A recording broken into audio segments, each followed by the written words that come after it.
Mexico, Canada ও চীনের ওপর মার্কিন প্রেসিডেন্ট ডোনাল্ড ট্রাম্পের শুল্ক আরোপের ইস্যু প্রায় প্রতিদিনই শিরোনাম হচ্ছে আন্তর্জাতিক গণমাধ্যমে। গেল শনিবার এ সংক্রান্ত নির্বাহী আদেশে স্বাক্ষরের পর বিশ্বজুড়েই দেখা যায় তীব্র প্রতিক্রিয়া। পাল্টা শুল্ক আরোপের ঘোষণা দেন কানাডার প্রধানমন্ত্রী জাস্টিন ট্রুডো, হুঁশিয়ারি দেন মেক্সিকোর প্রেসিডেন্ট ক্লদিয়া শেনবাউমো। তবে শুল্ক আরোপের এই ইস্যুতে এবার কিছুটা সুর নরম করলেন ট্রাম্প।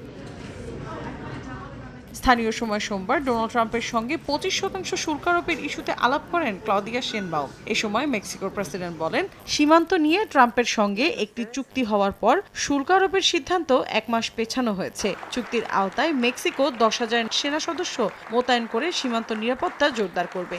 এই সেনাদের কাজ হবে যুক্তরাষ্ট্রে মাদক পাচার ঠেকানো, বিশেষ করে ফেন্টানিল পাচার রোধ করা। ট্রাম্পের সঙ্গে আলোচনার পর এই সিদ্ধান্ত এসেছে বলে জানান ক্লদিয়া। অবশেষে তিনি বাণিজ্যিক ঘাটতির উপর জোর দিয়েছিলেন। ট্রাম্প বলেন, মেক্সিকো যুক্তরাষ্ট্রের বিরুদ্ধে অবস্থান করছে। আমি তাকে বুঝিয়েছি যে আমরা বাণিজ্যিক অংশীদার। দুই দেশ মিলে চীন এবং বিশ্বের অন্যান্য অঞ্চলের বিরুদ্ধে আমরা প্রতিদ্বন্দ্বিতা করতে পারব। অপরদিকে মেক্সিকোতে যেন অবৈধ অস্ত্র প্রবেশ না করে সেদিকে নজর রাখার প্রতিশ্রুতি দিয়েছেন ট্রাম্প। এছাড়া এই শুল্ক নিয়ে কানাডার প্রধানমন্ত্রী জাস্টিন ট্রুডোর সঙ্গেও কথা বলেছেন মার্কিন প্রেসিডেন্ট। কানাডার ওপর আগামী 30 দিনের জন্য শুল্ক আরোপ স্থগিত করেছেন তিনি। বিনিময়ে নতুন হেলিকপ্টার, প্রযুক্তি এবং সীমান্তে নিরাপত্তা জোরদারের পাশাপাশি মাদক পাচার বন্ধ করে দ্বিপক্ষীয় সম্পর্ক উন্নয়নের কথাও জানা গেছে। মৌসুমী সাথী, সময় সংবাদ।